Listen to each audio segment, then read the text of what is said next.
20h10 à Alger. Madame, Monsieur, c'est l'heure de votre journal de l'Afrique à la une de l'actualité.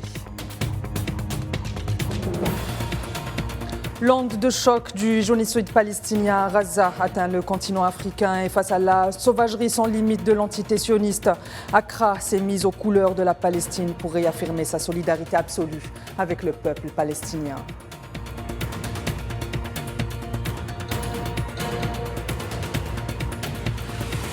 Au Maroc, les derniers chiffres trimestriels du HCP concernant le chômage présageaient le pire, alors que la normalisation avec l'entité sioniste fait peser des menaces sur la souveraineté territoriale du royaume.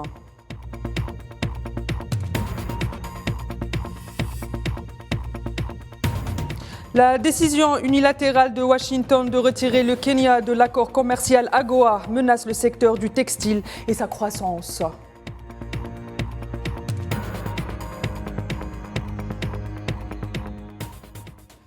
Le Parlement tunisien a entamé hier jeudi une session pour débattre d'un projet de loi de pénalisation de la normalisation avec l'entité sioniste.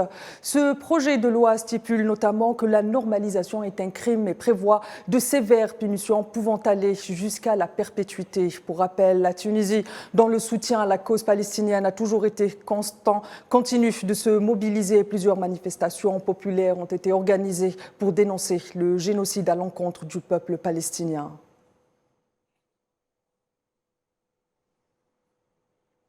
Ce génocide qui ne laisse pas indifférent le continent africain. Autre manifestation populaire en soutien à la Palestine au Ghana, à Accra, la capitale, qui a été le théâtre d'une importante manifestation hier jeudi.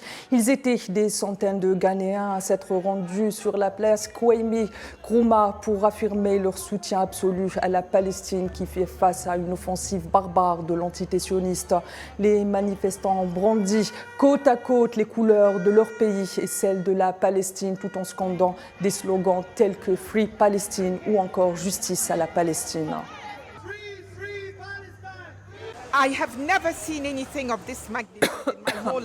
Je n'ai jamais rien vu de cette ampleur de toute ma vie. Et je suis ici pour le dire, pour joindre ma voix à celle des milliers de personnes à travers le monde, que cela doit cesser. Nous ne pouvons pas rester les bras croisés et voir des enfants, des femmes et des civils innocents être tués, quelle que soit leur origine, leur religion ou leur race. Donc cela doit cesser. Nous voulons joindre nos voix à celles de tous ceux qui affirment qu'il existe une crise humanitaire qui nécessite une attention urgente. Et nous devons avoir le courage moral de dire que c'est mal et que cela doit cesser et que ce n'est pas la solution. Au 27e jour donc du génocide de l'entité sioniste en Palestine occupée, le bilan des martyrs à Gaza a dépassé la barre des 9 000, se rapprochant dangereusement des 10 000, dont la plupart sont des enfants. Une situation qui révolte les peuples dans les pays qui ont normalisé leurs relations avec l'entité sioniste. C'est le cas notamment au Maroc, où la mobilisation contre ce qui est qualifié de honteuse normalisation ne faiblit pas, bien au contraire. D'ailleurs, le Front marocain anti-normalisation appelle à une nouvelle mobilisation ce vendredi à Rabat, 19h, heure locale. Pour rappel, hier soir, ils étaient des milliers de citoyens marocains à avoir répondu présents à un sit-in à Casablanca, à côté de l'ambassade des États-Unis, afin d'exprimer leur désaccord avec les accords d'Abraham et demander l'arrêt immédiat de la normalisation. Au Maroc, le peuple ne cesse d'exprimer non seulement sa solidarité absolue avec la Palestine, mais aussi son inquiétude quant aux conséquences désastreuses de la normalisation pour la souveraineté du royaume.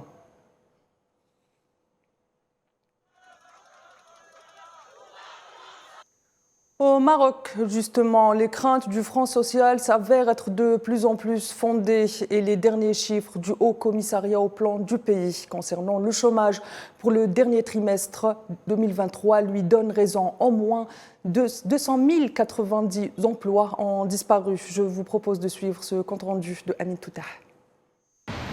Trouver un emploi au Maroc revêt désormais de l'exploit. Le pays voit la courbe du chômage lui échapper depuis quelques mois déjà. Les derniers chiffres relatifs au secteur de l'emploi, publiés par le Haut Commissariat au plan marocain, montrent une hausse trimestre de 13,5%. Pas moins de 297 000 emplois ont tout bonnement disparu au troisième trimestre de l'année 2023, selon les chiffres du HCP. avec une hausse de 248 000, dont 181 000 en milieu urbain et 60 000 en milieu rural. Le volume du chômage a atteint, au troisième trimestre de l'année 2023, 1 625 000 personnes au niveau national. Le Maroc qui traverse une situation économique des plus difficiles, marquée par une explosion de la dette extérieure et des dépenses budgétaires, ne pourra pas compter sur l'emploi pour relancer la machine pour l'année 2024. S'agissant des secteurs, l'agriculture et la pêche, qui sont considérés comme des activités clés de l'économie marocaine, ont connu la plus forte hausse du chômage, du fait notamment de la forte vague de sécheresse qui frappe le pays depuis 3 ans. Ils perdent 297 000 postes d'emploi. Et alors que le secteur de l'industrie, y compris l'artisanat, a pu créer 14 000 nouveaux emplois, les services avec moins 15 000 emplois et le BTP avec moins de 2 000 accusent également le coup. Toujours selon les chiffres du HCP, le volume du sous-emploi a connu de son côté une hausse de 94 000 personnes pour se situer à 1,5 million de personnes. Le taux de sous-emploi est ainsi passé de 8,5% à 9,6% au niveau national, de 7,5% à 8,1% en milieu urbain et de 9,9% à 12% en milieu rural. À noter enfin la baisse du taux d'activité de 44 à 43,2% au niveau national. 48,1 à 45,8% en milieu rural et la stagnation à 41,9% en milieu urbain. Les taux d'activité des hommes et des femmes ont reculé de 0,8 points pour s'établir respectivement à 68,7% et 18,4%. Au Centrafrique, au moins 5 personnes ont été tuées hier jeudi et 8 autres blessées lors d'une attaque menée par des hommes armés dans le nord-ouest du pays. Parmi les 8 personnes grièvement blessées, on dénombre 2 militaires centrafricains. Les assaillants ont dans un premier temps pris le contrôle de la ville avant de se retirer après avoir pillé les magasins et les biens des personnes qui se sont abritées dans la brousse au moment de l'attaque.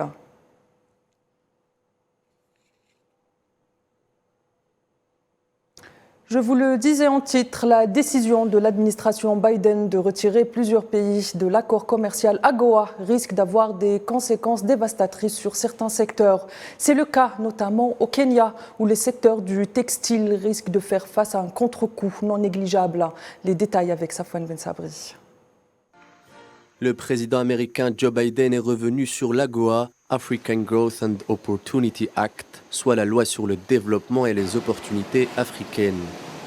Quelles conséquences pour le Kenya de la suspension de cet accord de partenariat qui entrera en vigueur le 1er janvier 2024 ? Le pays aurait bénéficié depuis l'entrée en vigueur de l'accord de 523 millions de dollars de recettes, permettant de faire vivre plusieurs milliers de familles dont les revenus risquent de disparaître.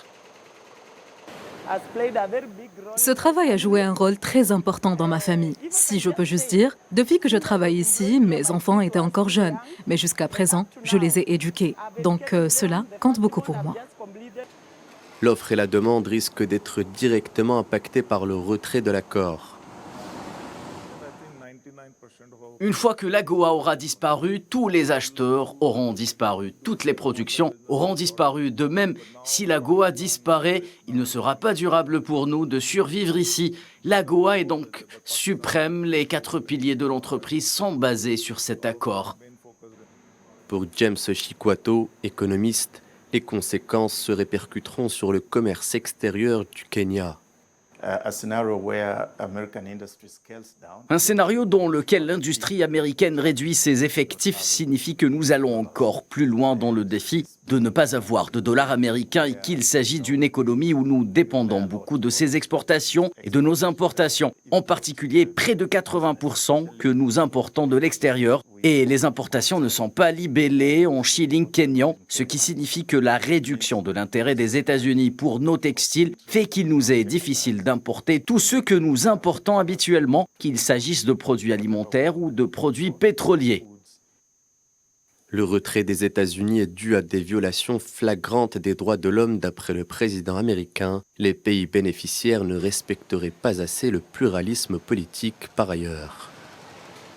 Les entreprises russes intéressées par l'investissement en Guinée équatoriale, a indiqué le président russe Vladimir Poutine lors de sa rencontre avec le président équato-ghanéen Teodoro Obiang à Moscou.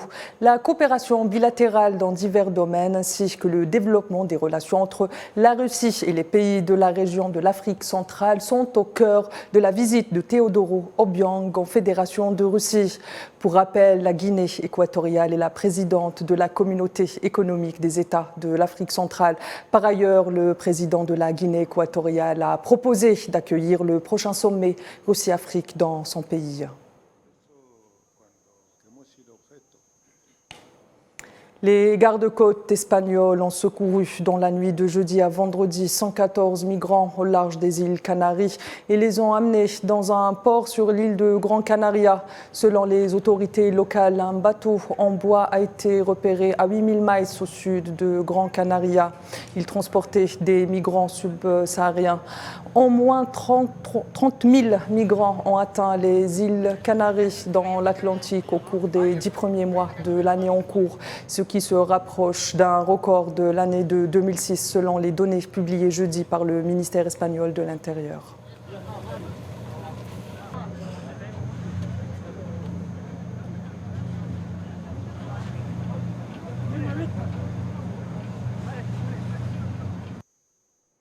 Et cette bonne nouvelle, pour voyager au Rwanda, les Africains n'auront plus besoin de visa. C'est ce qu'a annoncé le président rwandais à la tribune du 23e sommet du Conseil mondial du tourisme à Kigali. Le chef de l'État rwandais a une autre vanté le potentiel de l'Afrique autant que destination de tourisme unifié. Les listes des pays à avoir déjà entrepris cette mesure comprend la Gambie, le Bénin, les Seychelles. Pour rappel, le président kényan William Ruto a annoncé lundi son intention de permettre à tous les Africains de se rendre dans son pays sans visa d'ici le 31 décembre prochain.